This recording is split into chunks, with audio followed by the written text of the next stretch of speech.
రాష్ట్రంలో ఎట్టకేలకు తల్లికి వందనం పథకానికి సంబంధించి ప్రభుత్వం అర్హతలు విడుదలైతే చేయడం అయితే జరిగిందనమాట. ఎవరు అర్హులు ఏంటి అనేది అయితే ప్రభుత్వం అయితే విడుదల చేసింది. సో, మనం చూసుకుంటే ఆంధ్రప్రదేశ్ ప్రభుత్వం 1వ తరగతి నుంచి 12వ తరగతి అంటే ఇంటర్మీడియేట్ వరకు కూడా ఎవరైతే విద్యార్థులు ఉంటారో వారందరికీ కూడా ప్రతి ఒక్కరికి కుటుంబంలో ఎంతమంది ఉన్నా కూడా ఒక్కొక్కరికి రూ. 15,000 అయితే జమ చేస్తామని చెప్పింది. ఈ పథకాన్ని మనకి జనవరి అంటే మనకి క్షమించాలి జూన్ 12వ తారీఖున అయితే విడుదలైతే చేయబోతూ ఉన్నారన్నమాట. అయితే దీనికి సంబంధించి అందరికీ వస్తదా రాదా? మాకొస్తదా రాదా? అని చెప్పేసి చాలామంది అయితే భయపడుతూ ఉన్నారు. మాకు ఈ పథకం డబ్బులు వస్తాయా రావని. అయితే దీనికి సంబంధించి కొన్ని అర్హతలను అయితే రాష్ట్ర ప్రభుత్వం విడుదలైతే చేసిందనమాట.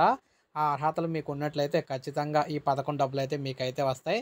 అయితే ఇప్పుడు ఆ అర్హతలు ఏంటి అనేది ఇప్పుడు మనం అయితే చూడబోతున్నాం. ముందుగా ప్రతి ఒక్కరు కూడా ఒక లైక్ అయితే చేయండి. అలాగే మన ఛానల్ సబ్స్క్రైబ్ చేసుకోకపోతే సబ్స్క్రైబ్ చేసుకోండి. ముందుగా ఈ పథకానికి సంబంధించి 1వ తరగతి నుంచి 12వ తరగతి వరకు చదువుతున్న వారందరూ కూడా విద్యార్థులకు సంబంధించిన తల్లులు అర్హులనమాట. అంటే విద్యార్థులు ఎవరైతే ఉంటారో వారి తల్లులు ఉండాలి. నెక్స్ట్ ఆర్థిక సాయం అందరికీ తెలిసిందే. రూ. 15,000 అయితే చేస్తారు.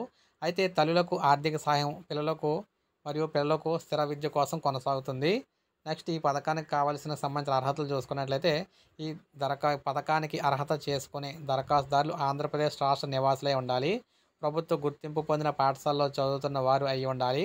1వ తరగతి నుంచి 12వ తరగతి వరకు చదవాలి. కనీసం 75% అటెండెన్స్ అయితే ఉండాలన్నమాట. తల్లి పేరు మీద బ్యాంక్ అకౌంట్ అయితే కలిగి ఉండాలి. కుటుంబ వార్షిక ఆదాయం అయితే ప్రభుత్వ పరిమితికి లోబడి అయితే ఉండాలి. ఆల్రెడీ ఈ అర్హతలన్నీ కూడా చాలా మందికి అయితే ఉంటాయి. సో, ఈ అర్హతలు ఉన్న వారందరూ కూడా ఈ పథకానికి అయితే అర్హులన్నమాట. ఇక ఈ పథకానికి సంబంధించిన కావాల్సిన సర్టిఫికెట్లు మనం చూసుకున్నట్లయితే విద్యార్థి స్టడీ సర్టిఫికేట్ అయితే ఉండాలి. తల్లి ఆధార్ కార్డు అయితే ఉండాలి. తల్లి యొక్క బ్యాంక్ అకౌంట్ వివరాలు అయితే ఉండాలి. నివాస పత్రము లేదా రేషన్ కార్డు అయితే ప్రామాణికంగా తీసుకుంటారు. కుల ధృవీకరణ పత్రం క్యాస్ట్కి సంబంధించి అవసరమైతే ఇన్కమ్ సర్టిఫికేట్ కూడా తీసుకుంటారు. పిల్లల పాఠశాల హాజరు సర్టిఫికేట్ కూడా తీసుకునే అవకాశం అయితే ఉంది.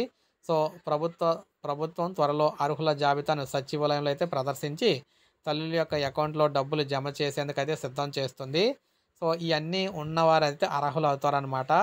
అయితే ఇవన్నీ కూడా చాలామందికి అయితే ఉంటాయి. ఏవి కూడా లోటు అయితే ఉండవు. వీటిలో ఏమైనా లోపాలు ఏమైనా ఉన్నట్లయితే అర్హుల జాబితా వచ్చినప్పుడు మనకి ఇందులో ఎవరిదైతే లేదో వారికి సంబంధించి లేని లిస్ట్ అయితే అంటే అర్హులు కాని వారి లిస్ట్ అయితే పెడతారన్నమాట.